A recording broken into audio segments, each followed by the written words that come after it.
El sistema informativo de Canal 1 presenta CMI Última Emisión. Cauca, el botín de guerra que cobró la vida de una candidata liberal y su familia. 6 personas fueron masacradas. Minuto de silencio en el Congreso de la República por asesinato de Karina García Sierra.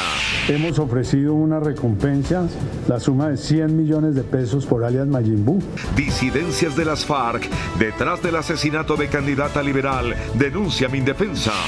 Más de 95% de guerrilleros que permanecen firmes con la paz son el reflejo del país nacional que anhela la concordia. Nuevo mensaje de Timochenko a exguerrilleros de las FARC. Ratifica compromiso con la paz. Procuraduría suspende a Jesús Santrich como congresista. 5 muertos deja el devastador paso de Dorian por las Bahamas.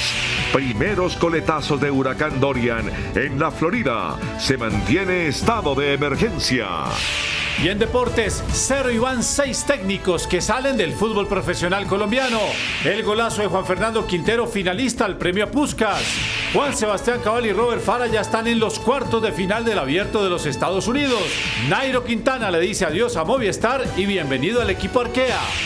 Jennifer López da una muestra de sus dotes para el pole dance. Verán a la sexy actriz incantante al final de la emisión cuando nos conectemos desde el Bazar Persa en la edición número 36 de la Feria del Hogar en Corferias. No me fallen, tenemos una cita. Con Claudia Palacios y Margarita Ortega. Buenas noches, bienvenidos a CMI Última Emisión. La guerra en el Cauca cobró nuevas víctimas. La candidata liberal a la alcaldía del municipio Suárez y 5 personas más, entre ellas su madre, fueron masacradas por las disidencias de las FARC, que son lideradas por alias Mayimbu. La candidata ya había advertido de las amenazas.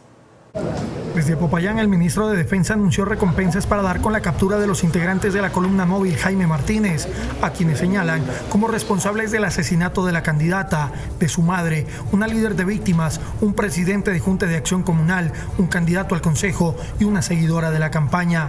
Hemos ofrecido una recompensa, la suma de 100 millones de pesos por alias Mayimbu y 50 millones de pesos por alias Marlon. Se confirma que alias Mayimbu, quien es el jefe de un grupo de disidentes de las FARC, que comanda una cuadrilla que se conoce como la Jaime Martínez y también la Dagoberto Ramos, es el responsable, asumimos que es el responsable por la influencia en esta zona de este crimen atroz. Con el paso de las horas se conocen detalles de la sevicia con que fue atacado el vehículo en el que se transportaba la candidata a la alcaldía de Suárez. Días atrás, ella había pedido bajar el tono de las campañas para evitar hechos que lamentar. Frente a estos grupos armados, comentarios irresponsables acerca de mi candidatura, comentarios que son falsos, como que yo voy a traer los paramilitares, como que voy a traer las multinacionales, que le voy a quitar las tierras a la gente. Por Dios, no sean irresponsables. Esto puede traer para mí consecuencias incluso fatales. Karina fue concejal del municipio de Suárez entre el 2012 a 2015 por la ASI. A sus 32 años de edad tomó la decisión de ser la primera mujer en aspirar al primer cargo municipal, esta vez avalada por el Partido Liberal. La comunidad está muy consternada. Este es un hecho que no tiene razón la forma como ocurrieron estos hechos. Para retomar el control del orden público, en la zona será instalado un puesto de mando de la Tercera Brigada, la llegada de grupos especializados de inteligencia, peritos en criminalística, 75 policías y el movimiento de tropas en la represa de la Salvajina. En medio del dolor y la consternación, la comunidad de Suárez llegó hasta el parque principal de esa localidad para encender velas, elevar una oración y recordar a las 6 víctimas del múltiple homicidio en la vereda La Betulia. Un minuto de silencio y camisetas negras en señal de duelo fueron el común denominador de los congresistas en las plenarias de Senado y Cámara tras el asesinato de Karina García. El expresidente César Gaviria aseguró que el lenguaje incendiario podría lograr el regreso de la violencia política. Los parlamentarios del Partido Liberal, colectividad a la que pertenecía Karina Gómez, asesinada en el departamento del Cauca, llegaron a la plenaria con camisetas negras. Luego, un minuto de silencio dio paso a las reacciones de los parlamentarios. Eso significa que va a empezar a escalar la ola de violencia y ya no serán los líderes sociales, sino que van a empezar también a elegir otros blancos. Hoy los hechos nos están dando la razón. Presidente Duque, detenga la matanza. En el Senado también se escucharon sentidas reacciones de los políticos de la región. Karina,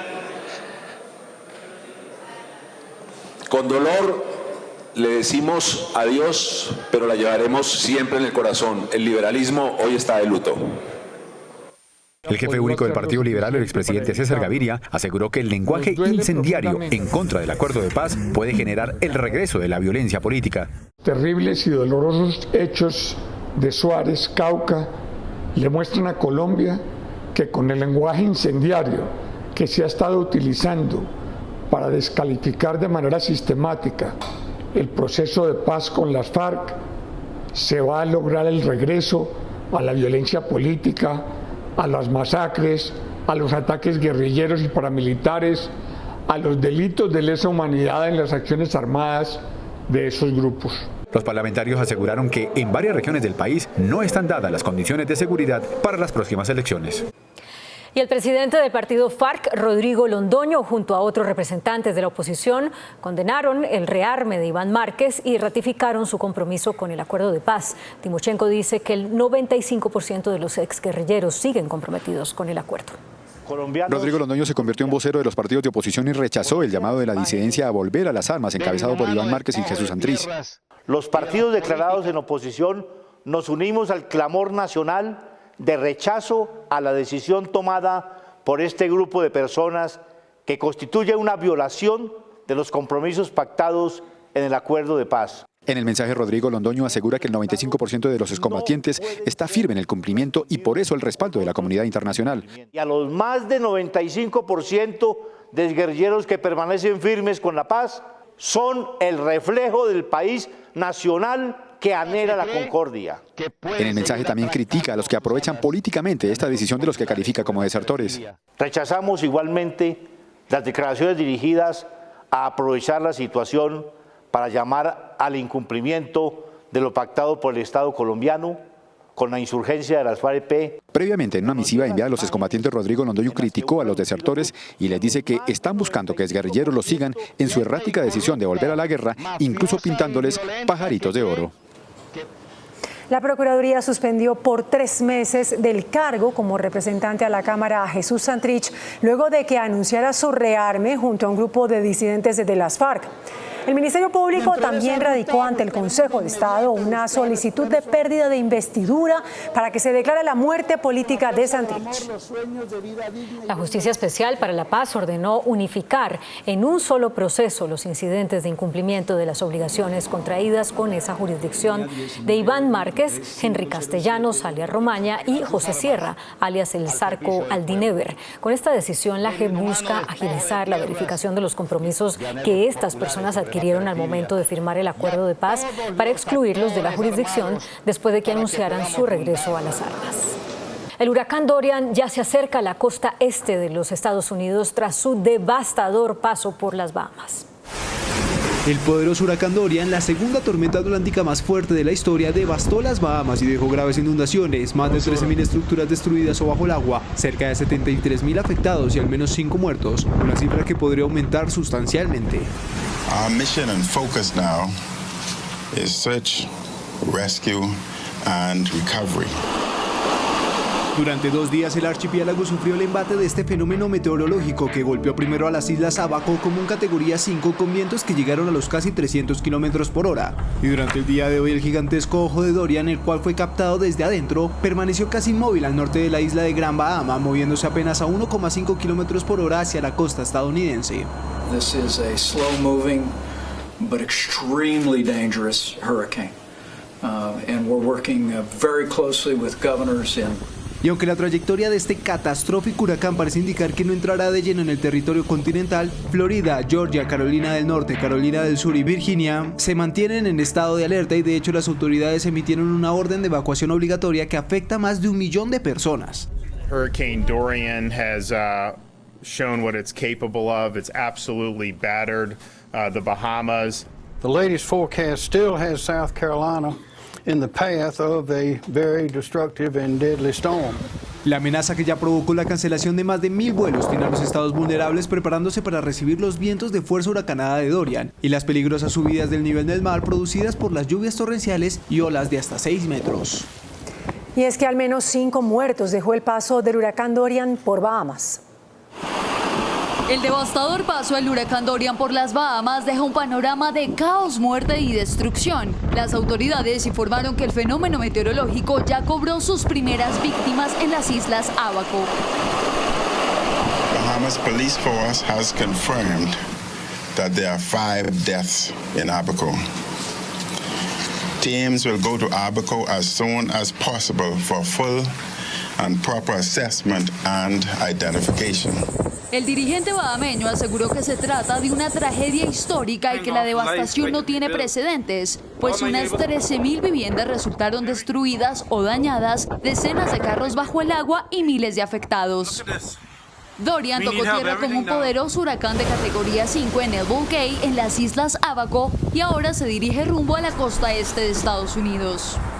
Ante la inminente llegada del huracán Dorian a territorio estadounidense, el presidente Donald Trump declaró el estado de emergencia para Georgia, Carolina del Norte y Carolina del Sur.